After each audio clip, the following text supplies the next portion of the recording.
We're continuing our study in the book of Genesis. We are in Genesis chapter 10, commonly known as the Table of Nations. Um, we'll just begin with reading from Genesis chapter 10, verse 1, and we will stop where we left off.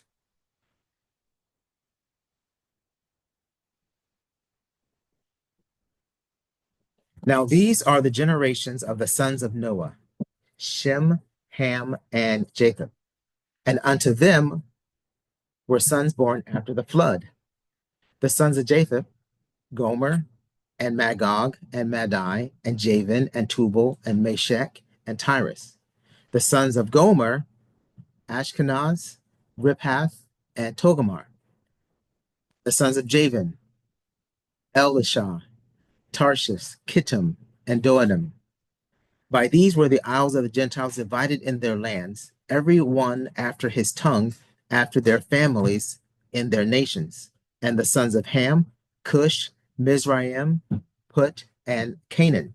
And the sons of Cush, Sheba, Havilah, Sabta, Ramah, and Sabteka. And Cush begat Nimrod. He began to be a mighty one in the earth.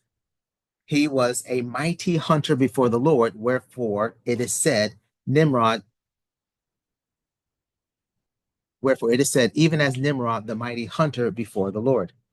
And the beginning of his kingdom was Babel, and Erech, and Akkad, and Calneh, in the land of Shinar.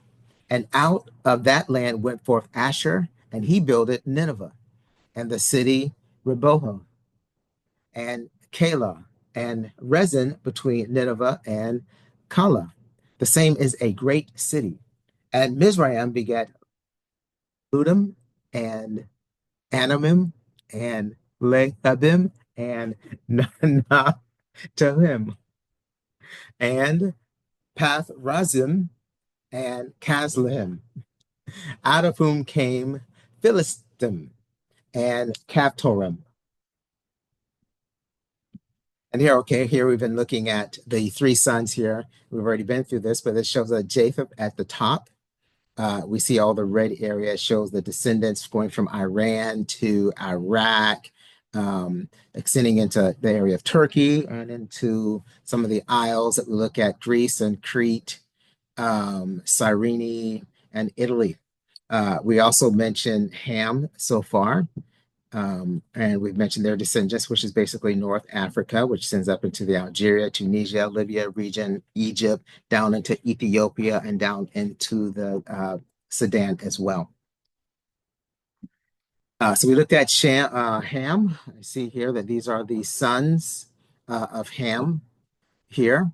We've already made our way through Mizraim, Put. We didn't discuss Put, didn't have any offspring here, but Cush and Canaan.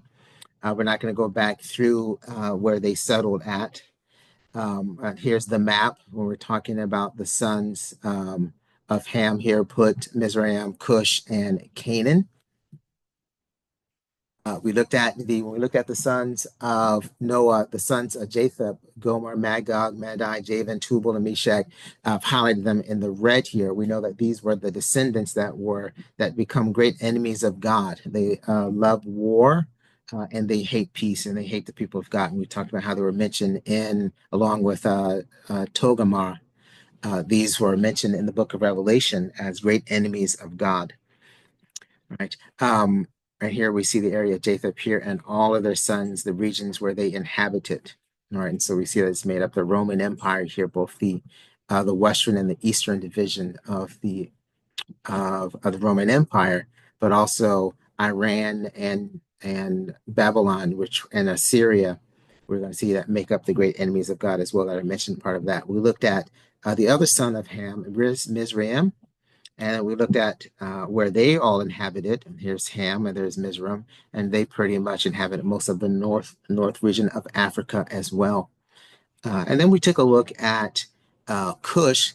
He had his own, as the son of Cush, he had his own special verse given to him, separate from his other sons, because the great mighty hunter, which we just read about, Nimrod, Nimrod means let us rebel, we talked about, and he founded multiple cities most notable Babel, which becomes, we're going to read that in Genesis chapter 11, which later on comes to form Babylon, which is spoken of again in the book of Revelation, giving us an idea that the early foundations of what is in Babylon is carried out through all of human civilization, is the spirit of it. And the other major notable city that we see that Nimrod helped found, he founded many other cities as well, but the other one's Nineveh, which later became to be the capital of Assyria and formed the Assyrian Empire, which is the other enemy of God. So we see here that Ham's descendants here um, all formed become enemies of God, although they were descendants that came off of the ark,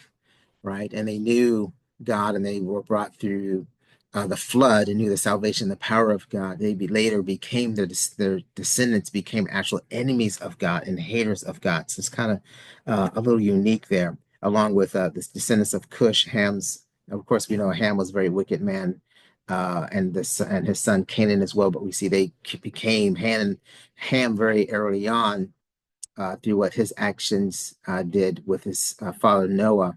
We see he was very wicked, and that wicked seed brought about Babylon and Assyria, great enemies of God, and Canaan, which were also wicked and evil people as well, became enemies of God as well. So Ham's descendant and his nature really was responsible for a lot of the evil. But it's like we said, Japheth as well. We said it's even further away. They pushed themselves as enemies of God. But it's hard to believe that, considering that they survived the ark as one of Noah's sons, but yet they later on became the greatest enemies of God, right? And so here we see Ham, and we're looking at the son Cush, and then his son Nimrod was out in the area of what they call the land of Shinar, which is between the two rivers, the Tigris River and the Euphrates rivers. And that's where all his descendants basically took root and spread out. This area right here is later goes on to form Iraq and Iran area. All right. Now we last ended with looking at the descendants of Canaan, which is one of Ham's son. And so as we went through that, we see here that this is the area of one of Ham's sons. Canaan ended up occupying or dwelling in this land here, which today we call the Promised Land. And these were the individuals that were cursed, we said, by Noah because of what Ham had done. He was the father of the same spirit, and that spirit was also in Canaan as well. And so when Noah cursed Ham's son Canaan, those individuals, we said, went up into the area here that we call the Promised Land, or the land of Israel. That was one of the things that we discussed, was that many people had said, we know that Ham descendants basically went into Africa, Northern Africa, and began to extend down to Ethiopia, and today, modern day Sudan.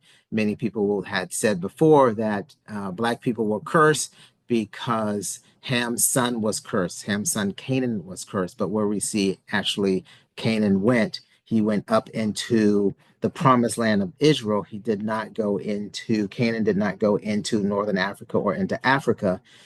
So that's been, we said, just an evil word spread against those people that are Black or of African descent, to say that we're cursed people. It was Canaan was actually cursed, and he went up into the promised land of Israel. So those descendants were the ones that were cursed by Noah, and not just generally saying that all African people, as part of Ham's descendants, were cursed because of what Ham had done unto his father Noah.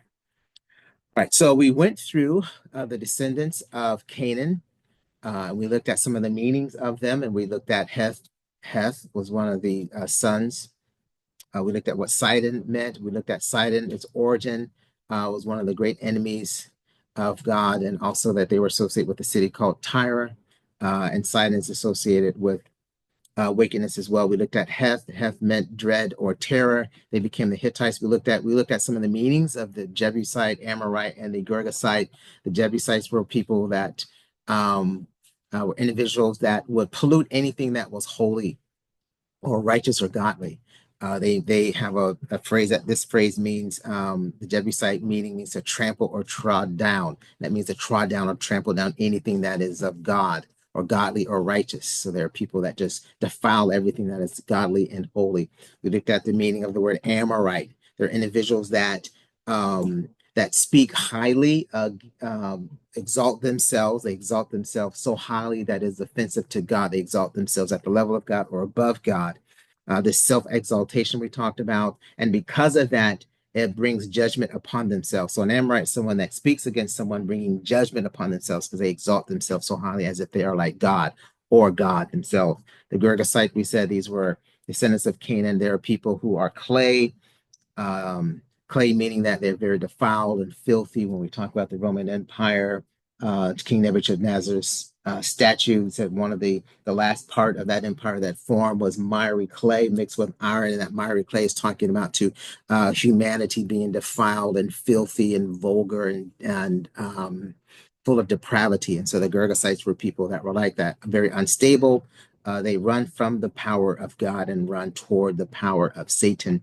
We looked at this word. This one we didn't talk about. Verse 17, it says, and the Hivite and the Arkite and the Sinite as well. So these are some of the descendants of Canaan as well. The word Hivite means midlanders or villagers. The other descendant, Arkite, that word means fugitives. And we've seen that word fugitive before when we're talking about Cain. Cain, the firstborn of Adam and Eve, he was labeled as a fugitive or called a fugitive because he had killed his brother. And so when we speak of this word fugitive, it means someone that has been cast out from the presence of God and away from God. And so that is what the Arkites are. They were individuals that were cast out from God or moved away from God or offensive to God. He moved them out. The word Arkite also means blind passions, also means they have brutish appetites. Verse 18, it says, and the Arvadite and the Zemarite and the Hamathite, and afterward were the families of the Canaanites spread abroad. So one of the last descendants of Canaan mentioned here is the Arvadite, and that word means I shall break loose. And so basically, it means that there are individuals that want to break away from God, from the rules of God, from the laws of God. They want to break away and break loose and go their own way, which is in iniquity in the depths of Satan. That word also means, when it says I shall break loose, it means to break loose, to plunder and piracy.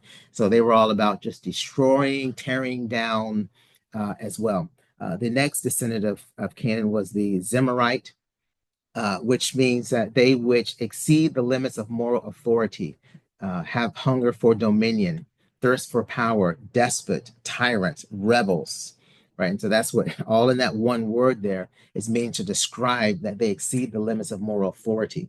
And we looked at what God had said to the nation of Israel. It says, when you move into the land of Canaan, don't do as the Canaanites did. And they begin to describe all types of immorality and sexually deviant behavior that was going on. And so that's kind of what we see here with the Zemarites, that they exceed the limits of moral authority. They have a hunger for dominion and thirst for power. They're tyrants and they're rebels. The last descendant that's mentioned of Canaan is the Hamathite. And the Hamathites that word means defense. It means confidence and materiality. So that means that you build strong walls and things like that. You build chariots, you build weapons and things like that. They have confidence or trust in their defense, right? And they are confident because of the results of what it means to have fortified walls around your city and swords made of iron and things like that. Or you're able to make weapons of warfare that enable you to be protected or to defeat your enemies. And so that's what it talks about here. What a Hethite means, it means they have confidence in their materiality of defense and warfare. All right, the next one here, it says, verse 19 says, and the border of the Canaanites was from Sidon, thou comest to Gerar, unto Gaza, as thou goest unto Sodom and Gomorrah, and Admah and Zeboim, even unto Lasha. So what this is describing is the region of the Canaanite territory, and the region that they inhabited. This is what it's describing. And that border of what we're talking about. And we notice one thing we see here about the mention of Sodom and Gomorrah. Sodom and Gomorrah was the descendants of Canaan, and we see what they established, that wicked city that was so wicked that God said, let us go down. Let's go down and see what is going on down there. Right. And we're going to talk about whenever we see this phrase, let us go down, is a very dangerous thing, that when God says, let us go down and see the wickedness that is going on down there, we're going to see that when we get into Genesis chapter 11, when when Nimrod is there building the Tower of Babel, and we see this phrase, let us go down. And when that happens, great calamity takes place. We know the calamity that takes place on Sodom and Gomorrah, but we see this same thread of the spirit that Ham had and what he did with his father, looking upon his nakedness, which we said had to do with homosexuality and incest. We see that continue to expand and go into greater depths of perversion in the city of Sodom and Gomorrah. But that is what becomes to be the pillar and identity of the Canaanites, is Sodom and Gomorrah. That's what they become, basically known for. Right. And so that border that we had talked about of Canaan here is what's being described here. It talks about their northern border, their western border, and their eastern border. That's what's being described here when we look at this Genesis chapter 10, verse 19 is describing the border. So the Sidon describes the northern border, which today we will call that northern border Lebanon today. And so that's where Sidon is, and that's also associated with the city called Tyre. So Sidon and Tyre, we talked about how that was a very wicked city associated with Satan. Satan had his seat there, as it was described. And then the most southern border is Gaza, the southern border of where the Canaanites dwelled at. And we know that place today. That's very biblical today. Gaza is the most southern part of where Israel is. Gaza is on their southern border, and it's where the battle is going on even today. Sodom and Gomorrah was located on its eastern border. Today we would call that the modern country of Jordan. So when you go back and you look along here, so Sodom and Gomorrah was along this eastern border here, and that eastern border today, this whole region here would be called Jordan today. Right. And one day I want to go visit there, because that's where Petra is. And we know that that's the area where, during the tribulation, that's where the Jews that managed to escape the Antichrist, they go into that region there to escape the persecution from the Antichrist. All right. Verse 20 says, these are the sons of Ham, after their families, after their tongues, and in their countries, and in their nations. Now, notice here that it begins to talk about the sons of Ham, the sons of Japheth, and begins at the end of describing their family tree. It talks about that these are their families and tongues in their countries and nations. So basically what happens is that each son of Noah, it started out just as families, and those families developed tongues, and then those families with their language and their developed into countries.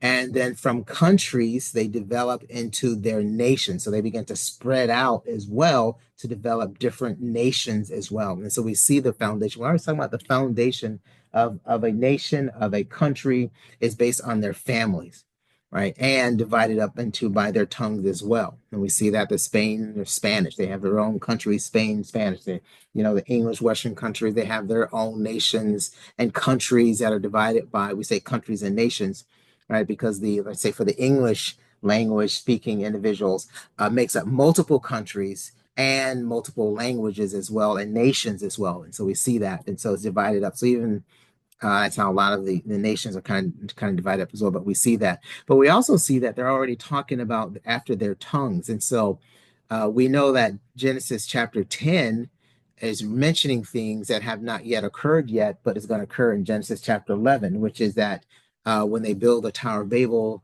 and God says, let us go down, speaking about the word, God and his word, go down and check out the wicked thing that Nimrod and the people on earth are doing. He divides their tongues. But here it's already mentioning about their tongues having different tongues and things like that. We're talking about the sons of Japheth versus the sons of Ham, already talking about their tongues and their families and their countries and their nations. This actually hasn't already occurred yet, But when Moses is writing this, he's writing this retrospectively and giving us an understanding of how all of this took place, or how languages and stuff like that took place. Originally, when all this was going on, all the sons of Noah, they all spoke one language, right? Whatever that language was, everybody, Noah and all his three sons, all spoke one language. But Noah's giving us retroactive understanding of how God divided up uh, nations and tongues and countries and peoples and families. He divided up based on through those three sons. And then out of those three sons in the lineage begin to make languages amongst even those three sons and families as well, which later develop into countries and nations as well. So this is a little bit retroactive and retrospective understanding that Moses is given to us now, which he lets us know in Genesis chapter 11 how that came about. But we're getting the structure of how it spread out and nations were formed. The last one of the sons of Noah we're looking at is Shem, which, as we said, is the most important because we said, and the lineages that are mentioned go from those that are the most reprobate, or those that are further away from God, or the sons of perdition, as Sister LeVar's ballot wisely expressed, and finally leading to though the lineage that is the elect or the chosen of God. As we said, first comes the natural, then comes the spiritual. First comes the those that are not elected or chosen, and God ends with those that are elected, chosen. We even see that with the new heaven and the new earth. The first earth that we look at, that we're living on right now, that is not going to be the last one. The first one is an earthly, natural, carnal, fallen one. At the end of all things, the second earth, with the new heaven and the new earth, that is the spiritual, godly one that we see in the book of Revelation. So always what comes first is never the one that is the chosen or elected. The chosen or elected is what's going to come next after what comes first, right? But here we see chapter 10, verse 21, and unto Shem also, the father of all the children of Eber, the brother of Japheth, the elder, even to him were children born. So we're talking about that third son, Shem. He is the father of all the children of Eber. Why is it just mentioning that, this special thing, the father of all the children of Eber?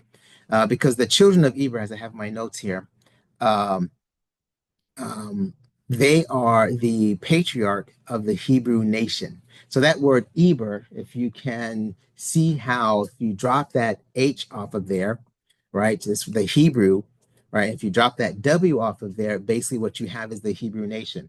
When we pronounce it for the English, we throw the H on there and we throw that W on there, and we use that word Hebrew, all right, but the Jews, it's I guess how I'm pronouncing it, Eber or whatever, but that is the origin of where the nation of Israel comes out of, and why we call them the Hebrew nation. It comes from that they are the descendants of Shem, and a child comes along, a son comes along, and out of that comes the descendants of the Hebrew nation, and they're called the children of Eber. So that's the focus of the descendants of Shem, is that the father of the children of Eber, which we know is going to be Abraham. And out of Abraham is going to come the nation of Israel. And that's where we get this word Eber. When you look at this word Eber or Hebrew for the English meaning, English expression of it, it means to pass over from the other side, right? And so they were the people that, because we said before, look at how when the sons of Noah came off the ark, Japheth and Ham, right? They all turned out to be enemies of God, right? But the children of Shem, they ended up crossing over, being different, and becoming the people of God. They moved forward, they crossed over, they separated themselves away from those that were wicked and drew themselves to God. They pass over from the other side. And that's what Hebrew means. It means, basically how they also came out of Egypt and crossed over the Jordan. So there's a lot of foreshadowing and understanding of what's happening. It talks about, it means to pass over. We know it's talking about Christ as well. So this Hebrew meaning of this word Eber means pass over, pass from the other side. We know ultimately it's speaking of what Christ will do through the children of Israel, or the descendants of Abraham, how he will cause them through Christ Jesus to pass over, right? To pass over from death into life, to pass over um, to not knowing God and to having fellowship with God. So that word Hebrew means to pass over from the other side. So eventually we know that it's associated and related to Christ, or fellowship with Christ. Right. So that's very important we'll look at that a little later, that everything about Abraham is going to be associated with Christ, understanding Christ.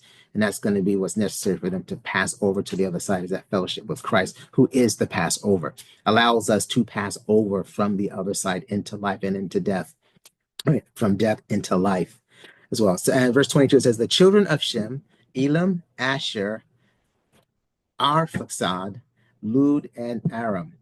We're going to look at, there's not much of a map to look at when we talk about the descendants of Shem, but Elam is that son is mentioned in the book of Esther. But all of these descendants of Shem all stayed in the area of the Arabian Peninsula and in the region of today, that what we would call modern day Syria, right? They all lived, and it was a part of the Assyrian Empire, people of the Assyrian Empire as well, Arphaxad, Lud, and Aram as well. Aram went on to form that nation today that we call Syria as well. Those are his descendants as well. And so we know that when we read the book of Abraham, it said he came out of Syria. His family came out of Syria when he wanted to have his son marry Isaac. He went back to the land of Assyria to find his wife for his son Isaac, Rebekah. But here we have the family tree. Here we see Noah, and then comes Shem. And we see here that we've heard this phrase called anti-Semites, right? You've heard this phrase where Jews are called Semites, and people that don't like Jews or speak evil of Jews, they're called anti-Semites. That because it comes from their ancestry of one of the sons of Noah called Shem. So we see here how Shem and Semites have the same origin. They've dropped the H off of that, but that's why we hear Jews talk about, oh, they're Semites or anti-Semites, or things like that. They are referring back to their ancestral origin that comes from one of the sons of Noah, Shem, just to give you that understanding, right? And so here we see Shem and their sons, Aram, who was the elder brother, Elam, Arphaxad, Asshur, and Lud, right? And so that's what's mentioned here. And they all basically take their origins in Assyria, or the Arabian Peninsula. So here we see here this box here that shows the region of where Shem inhabited. It's all this like tan area here. We have Shem here in this box here. And here we see Aram, and we see Asshur here as well. So they're basically in this northern Syria area. North of this area here is Lebanon, but all of this area up here is Syria that we're looking at here. It says, verse 23, and the children of Aram were Uz, Hol, Gether, and Mash. So here we see the family tree here, and we see they're mentioned here as well. Then it says, and the other son of Shem was Arphaxad, and he begot Selah, and Selah begot Eber. So now we're getting to this lineage here. If you can see my arrow here, this lineage here is the main lineage that we're going to be focusing, that the Bible will be focused on, because out of this is going to come, if you follow this lineage down here, from Arphaxad, it's going to go Selah to Eber, right, which is what we see here. And Arphaxad begot Selah, and Selah begot Eber. Now, in this genealogy here is mentioned Canaan. This is not the Canaan from the sons of Ham, but there is another genealogy, which we're not going to get into today, though, that mentions Canaan, but is not mentioned here in Genesis chapter 10 of the table of the genealogy here. But in another genealogy that's in the Old Testament books, it mentions Canaan. But in this, what Moses wrote here, it doesn't mention Canaan, but we have it mentioned here, though. But he just goes to Selah and then to Eber, and then the two sons that are mentioned here, we're going to get you here. All right. And unto Eber were born two sons. Then the name of one was Peleg, for in his days was the earth divided, and his brother's name was Joktan. So here we see Selah, and then from Selah is born Eber. And then Eber has two sons, Jocham, he was the elder, and Peleg, right, the younger brother.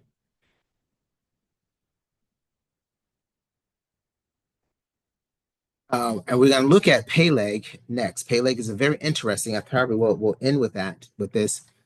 Peleg means divided. But when you look into more detail of what Peleg means, it means earthquake or divided earth. And that's where you get the phrase earthquake, because it means divided earth. And when you look into the history of when Peleg was born and why was Peleg born, and when he was born, it was given the name earthquake, because this happened to be, when you look at the genealogy of both the lineages of the descendants of Ham's son Cush and the descendants of Sheph's son, and you get down to Peleg, you find out that during the time of Peleg, that was when the Tower of Babel happened. And when the Tower of Babel happened, is what we were talking about. That's when the scripture says God said, "Let us go down and see what's going on with them, with the men building the tower to go up into heaven, and they were trying to dethrone God." Right? He said, "Let us go down and divide the languages and scatter the people." Right? And so, what this, but what many other people have also, because of the understanding of what earthquake means, or Peleg means divided earth or earthquake, many have believed that the earth was once all one landmass. And there's two theories that go on here, is that when the foundations of the deep opened up and they were just one landmass, that the continents were separated during that one, well, that flood was like a year or more. All right. That during that process, the whole earth was just originally one landmass. And then the flood happened. And when the foundations of the deep opened up and the waters came forth, that caused the foundations of the earth, or the tectonic plates, to separate. And then you get all the land masses, the one landmass breaking up into multiple continents that we see today. There is another theory that um, when God said, "Let us go down and let us see what man is doing," some believe that this word Peleg, which means divided earth or earthquake, and it happened during the time of the Tower of Babel, some believe that multiple things happened here. That one, God did divide the languages and he caused the people to scatter, but the means by which he caused the people to scatter and to separate, because he was so angry, he did not want men to be together like that, that he was so thorough in what he did, that what also happened was is that the one landmass, and this is what this is called, Pangea. Pangea means all, pan means all, and Gea or Geo means earth. It is believed that at one time the earth was just all one big landmass. Many of you have looked at this. I myself have looked at the different continents and I said, boy, they look like a jigsaw puzzle that all just kind of fit together. Like, that's amazing. So it would, any logical person would say, yes, this used to be one land mass at one point in time. Whether it was, many would say, I don't know if it was like that before at the creation, time of creation, you know, um, but somehow maybe they were broken up, from creation. But the creation account doesn't talk about the land masses breaking up at the time of creation. It just talked about how the land was brought together, and then the sea was moved away from the land, right? But there's no mentioning about, okay, well, then how do we get all these continents like this separated about like this? But many believe that it could be the result of the flood that caused these continents to separate. But some believe that it could be that during the Tower of Babel, that when God and his word came down, where he meant to scatter men in his anger for what their rebellion against him, that during the times and days of Peleg, that he's named Peleg because when it says the earth was divided, which we will get to in Genesis chapter 11, that many believe it was during this time that God came down and he scattered the people, and then also he was so extent at his anger that he did not want them to come together, that he scattered the continents as well, and the people scattered along with the continents to make sure they could not get back together. And that was a manifestation of the power of God and the seriousness of God in keeping man from coming back together. And that's how we end up with what we're seeing here today, right? And so it's quite interesting uh, knowing that. But here, just continue on here. Um, and so, uh, Paul, the Apostle Paul had talked about, I didn't put the exact verse here, but many of us are familiar with it. Many would think that, well, man decided to set up a one world government to eliminate God and to worship Satan.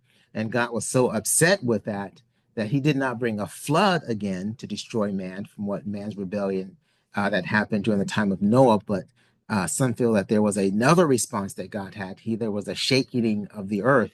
And I've often kind of wondered that was that what Paul was talking about as well when Paul talked about I didn't put the verse down. He says, God said he'd shaken the earth, but then he not only then in the future, he's going to shake not the earth, but heaven and earth as well, right? In the last days, as man comes together again to form a one world government against God, he's going to shake both now heaven and earth again and destroy all things. And so, I've also kind of wondered, like, okay, well, was that what Paul was talking about? Well, I know he was also talking about the flood, but I was wondering if he was also referring to the understanding of Peleg, meaning earthquake or divided earth. Many of us, when we think, oh, well, the earth was divided, we're thinking, oh, we're talking about the languages, right? And man was scattered, it's talking about that. But earth in this sentiment means land here.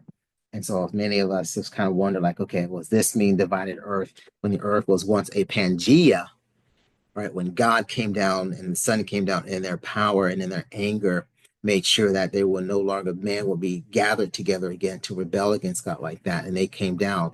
And now this is the result of the seven continents that we have today. That's interesting, to think about that. I don't have an answer for that, but this is quite interesting to understand that Peleg means divided earth or earthquake, and it occurred during the time of the Tower of Babel when God did scatter the language, scatter the people, and did confuse the languages as well. Um,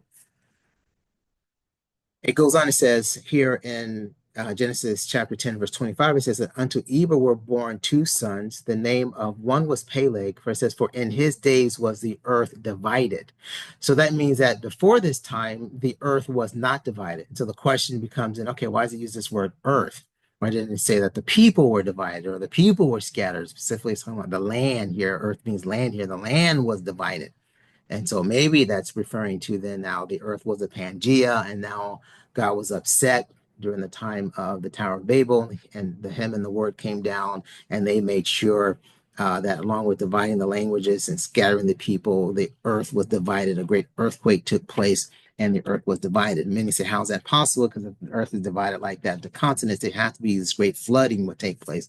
If tectonic plates are shifting and moving. And so that's why many of us kind of think, well, maybe that happened during the flood, the dividing of the continents. But there is some question now about, okay, maybe this earth, maybe there was like the dividing of the land that took place that God did during the days of Peleg, where it says in his day was the earth divided. And there's no other mention about how the continents came about to be divided as well. So, but we know that all the continents were formed together originally. We see that separation as a jigsaw puzzle of the continents. But anyway, Genesis chapter 11 will go on to give us the rest of the genealogy um, from the flood all the way up to Abraham. So we're not going to necessarily get into all of that detail right now, though. But one thing that we will notice about, talk about briefly about from the days of Noah, and then from the generations of his three sons and then their sons, when you go back through and you look at the lineages here, I haven't put the dates on it.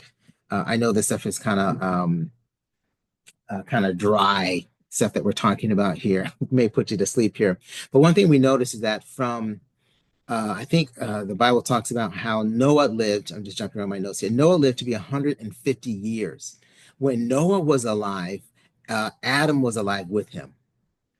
And when Noah was alive, of course, he had his son Shem, and Shem lived to be 390. Shem was 390 years old at the birth of Abraham. Many of us would not believe or understand that because Noah lived so long, he lived to see the generations of all the way down to Abraham. Abraham was actually when Abraham was 57 years old, the genealogy suggests that that's when Noah died, right? So it's hard to believe that from the time of Noah, and we're going through all these generations that we've been reading about, right, and seeing how they've kind of inhabited and spread abroad, stuff like that, and that Noah was alive to see all of this stuff, and that Abraham, right, he was alive at the time when Noah was alive. So we can see how there was just this great understanding. Many believe that it was actually Shem, because Shem was still in fellowship with God, whereas his other brothers were not, that it was Shem that actually kept this lineage that we're talking about today that was able to be passed down to Moses as well. That's what scholars kind of believe, you know. But it's hard to believe that Abraham was 57 years old when Noah died. But one of the things that we also see about as we go through the generations from the sons of Noah all the way down till we get to Abraham as well, we'll see that there's always these great drop off in ages. And so from the days of Peleg, when Peleg was born, there's a big drop off. So in the days of Peleg, the generation before Peleg, people lived up to 464 years old. But by the time Peleg comes around, the ages go from 464 years old down to 239 years old in just one generation. And so we see in that when that generation of when there was the building of the Tower of Babel, that there was a massive cut in the age of man. It drops to 464 years all the way down to 239 years in one generation. And then the next successive generation it drops down to 140 years. And then from then on, we know man did not begin to live much longer after that. Right. And so we see this successive kind of drop off. But it's important to realize here, I'm looking at my notes here, that Noah, Shem, and Abraham were all alive at the same time. And that's just a phenomenal thing to kind of understand. Knowing that Noah lived 950 years and he lived with Adam. So Noah had a lot of knowledge and understanding about God. And Shem, he was 390 years old at the birth of Abraham, right? So it's hard to believe that Shem was alive, got off the boat, you know, was there with his father. He was present in he knew what the new first earth looked like before the flood. He was able to share that information, and he was part of that descendants of Abraham, right? And Shem lived another 200 years after the birth of Abraham as well. So it's just kind of like crazy. As I said before, and Abraham was 57 when Noah died. And so Noah had these grandsons that he was aware of, in this lineage that we looked at, right? Peleg only lived to be 239 years. So we see this immediate drop off after the Tower of Babel was built, that God began to rapidly cut off the longevity of man. But Noah lived about 10 years beyond the life of Peleg. So when Peleg died, because he only lived 239 years, Noah was still alive, and he lived 10 more years after the life of Peleg. Just shows, how long these guys lived. So looking at this, one of the lines here that I have here about just how the longevity of man. So in Noah, he lived 950 years, and then Shem lived 600 years. So we see this massive drop off from the father, right, to the son, right? And then to Shem's son, Arphaxad, he lived 400 years. So we see this next drop off in years. So we see this descending longevity of man because of man's wickedness, right? And God said he was no longer going to strive with man, for man is flesh. And so we talked about one of the ways he was going to kind of suppress the wickedness and the fight against the spirit and the flesh of man. He's going to cut his lifespan. So we get to Arphaxad, and he lives 400 years. And then that next generation, that fifth generation, his years are into the 200 year range. And then we know then the next generation that comes along, Abraham, he doesn't even get out of the 200. He doesn't get even into the 200s. He's just in the 100 range. And then after that, it just begins to decline even more and more and more and more. Right. My notes here just talk about how Peleg, he was about 30 years old, and he was the fifth generation from Noah, and Noah was alive, and Noah outlived Peleg. It just shows the fellowship of how Noah had with God, and because of that, God blessed him. But as the life of man continued, as generation became more and more wicked and wicked and wicked and wicked, and had to eventually just kind of be cut off.